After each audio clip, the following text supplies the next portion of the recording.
For centuries, navies and shipping companies have sought to improve their ship designs in order to achieve higher and higher top speeds. This has seen the change of ships from being powered by sails, to steam, to diesel, and the overall design of ships going from large tub-like shapes to sleek and thinner styles. During the 1920s and early 30s, the fastest ships could go at most about 39 knots, which was respectable but still not as fast as many would prefer. However, during the 1930s and 40s, the German Kriegsmarine worked to try and remedy this through the designing and testing of various projects, some incorporating some truly strange techniques.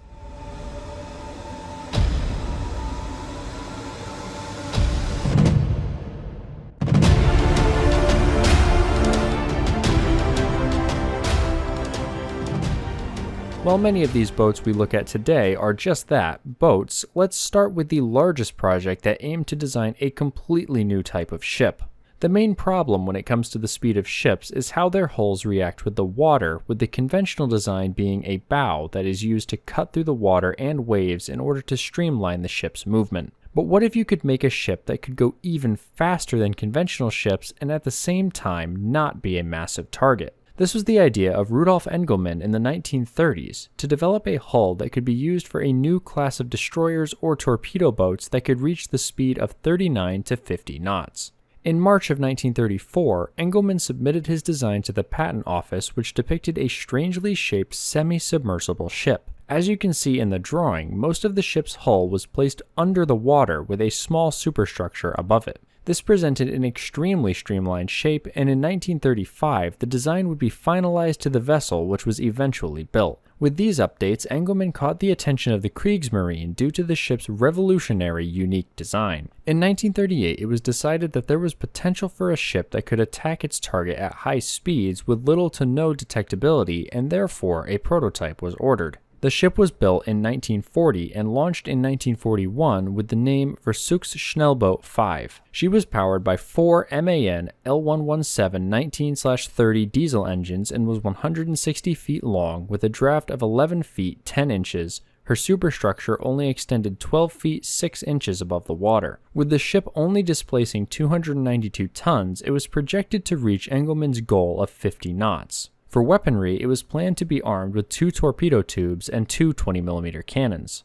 Some sources state that she was capable of sinking herself like a submarine, but would not be able to move if done so. While a revolutionary design, VS-5 was quite ahead of its time, and as a result, she had many issues that the Kriegsmarine did not have time to deal with during the heat of World War II. The small size of the superstructure meant that the ship would often go under waves in heavy seas, which is not preferable due to the potential for sinking if the ship was not prepared ahead of time. Another problem stemmed from its single propeller, which in conjunction with her cigar-shaped hull and small superstructure would cause the ship to list 14 degrees to either side. Unfortunately, these problems would not see Engelmann's proposed fixes, such as the implementation of 2 propellers, nor the ship itself go any further. She was abandoned in 1942 and subsequently disappeared. At the same time as Engelmann's development of the VS-5, other designers around Germany worked on another type of ship that was capable of reaching impressive speeds. This design would be known as the Tragflügelboot, otherwise known as hydrofoils. The concept of a hydrofoil is relatively simple, as it works to give boats high speeds by lifting the entire body out of the water and gliding on one or more fins that are still in the water. The propellers are kept in the water by the use of very long drive shafts, or they are attached to one or multiple of the fin struts. With the benefits brought about by the inclusion of hydrofoils, the boats themselves could be given more unique shapes to maximize them for different tasks. Let's take a look at some of the more interesting ones. These next 2 might be familiar to War Thunder naval players. They are 2 prototype boats known as VS-8 and VS-10 built by the Sachsenberg shipyard from 1940 to 1942. VS-8 and VS-10 departed from the normal convention of the previous hydrofoil boats due to them being much bigger, with VS-10 being 76 feet long and VS-8 being 104 feet. With a longer ship also came a heavier weight, with VS-10 displacing 46 tons and VS-8 a hefty 70 tons.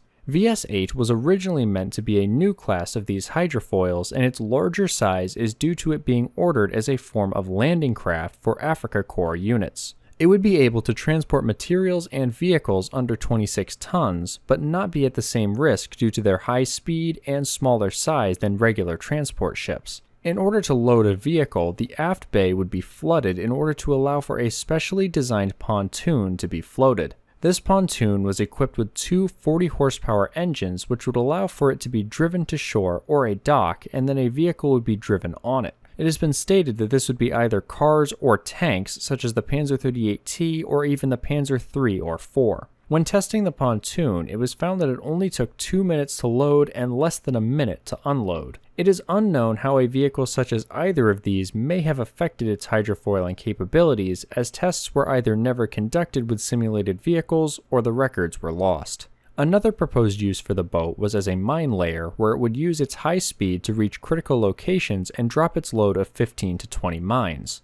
Both versions included 4 15mm MG151 machine guns and 4 plexiglass turrets for defense. VS-8 was completed and commissioned for testing in 1943, but quickly ran into issues. First off, she was supposed to be equipped with two 2,500 horsepower MB511 diesel engines, but these were replaced by two 2,000 horsepower MB501 engines that caused the ship to lose its speed from a projected 41 to 45 knots to only 37 knots. She was also found to not be tall enough under sail, and that her hull was not reaching high enough out of the water to clear waves in moderate to rough conditions, further hindering her performance. On top of this, the boat was also found to be heavier than designed by 5 tons, and that sea spray quickly started corroding her forecastle. The boat continued to be tested by the Kriegsmarine until September of 1944, when she ran aground and was abandoned. It is unknown what happened to her after the war. Another boat similar to VS-8 was VS-10, but this one was ordered for a more conventional role as a torpedo boat. It was equipped with 4 1,500 horsepower ASM 185 engines and reportedly able to reach a top speed of 58 knots. She was armed with 2 torpedo tubes and 6 15mm MG151s in single turrets. It is unknown what exactly happened to her after testing. Now at this point, you may be thinking that these past few vessels were not too weird, but now we have reached the truly crazy designs.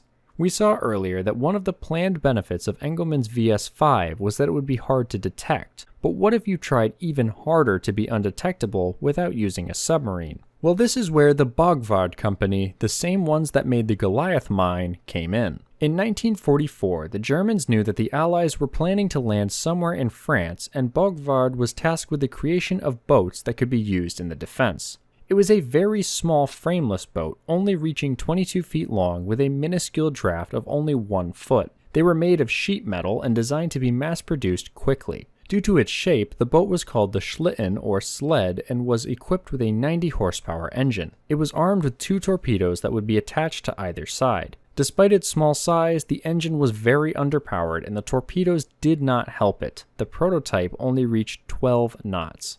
Without torpedoes, it could only reach 18 knots, much lower than the projected maximum speed of 25 knots. Due to these disappointing results, a second version was created named the Schlitten II. It was about the same size and draft, and had a much better speed due to a more powerful 600 horsepower BMW aircraft engine. It had 2 crew members and carried 2 torpedoes. It could reach 30 knots with its armament, and after releasing would speed up to 48 knots to escape.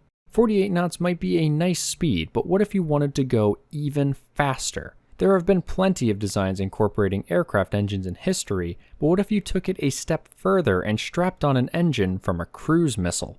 Yes, you heard that right, the Kriegsmarine and the K-Verband were not finished with their crazy plans for ultra-fast attack boats. One of these was the Sprengboote Tornado, a catamaran that was to be connected by a center section that held the Argus AS-014 pulse jet from the V-1 missile. The concept of this boat was similar to the Japanese Shinyo boat in that each pontoon would be packed with 770 pounds of explosives and driven into a target. However, unlike the Shinyo, the boat was to be radio operated. One was built in 1944 and was reportedly able to reach 48 knots, but was hard to control at that speed. A smaller version, more resembling the Shinyo, was built in 1945 and named the Seetrache. The pulse jet was more successful with this design, allowing it to be tested up to 60 knots, but at the cost of making the boat so unstable that it could capsize at any time. Both boats were destroyed after the surrender in 1945. Arguably the most interesting of the jet designs was the Projekt 5B, which returned to the hydrofoil concept. This was arguably the craziest looking of the hydrofoils, with very tall struts and a design differing from many patrol boats of the day.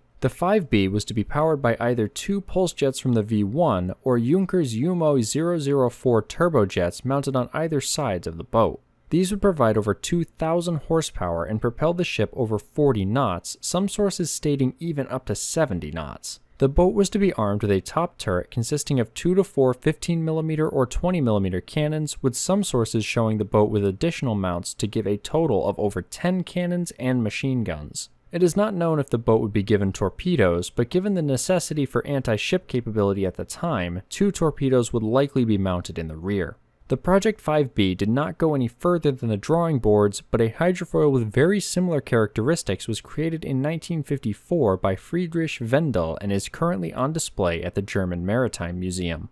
It is well known that throughout history, wartime conditions have caused some of the most interesting technological developments to be created from attempts to gain battlefield superiority. This was no different in the case of World War II, especially when it came to Germany. As we have seen through this video, the Kriegsmarine was willing to try anything to create an ultra-fast attack boat that could engage the enemy without detection. This saw the creation of a semi-submersible ship, the relatively new concept of hydrofoils, and even strapping a pulse jet from the V1 onto boats to throw at the enemy. Fortunately for Allied ships, but unfortunately for naval history, none of these designs got past their testing phase, and nearly all of them disappeared after the war. We may never know how they would have performed if deployed, but we can certainly marvel at the wacky designs of German shipbuilders. Hopefully you enjoyed today's video. If you did and you want to see more ship-related content like this, be sure to let me know in the comments and check out the full Sails and Salvos playlist.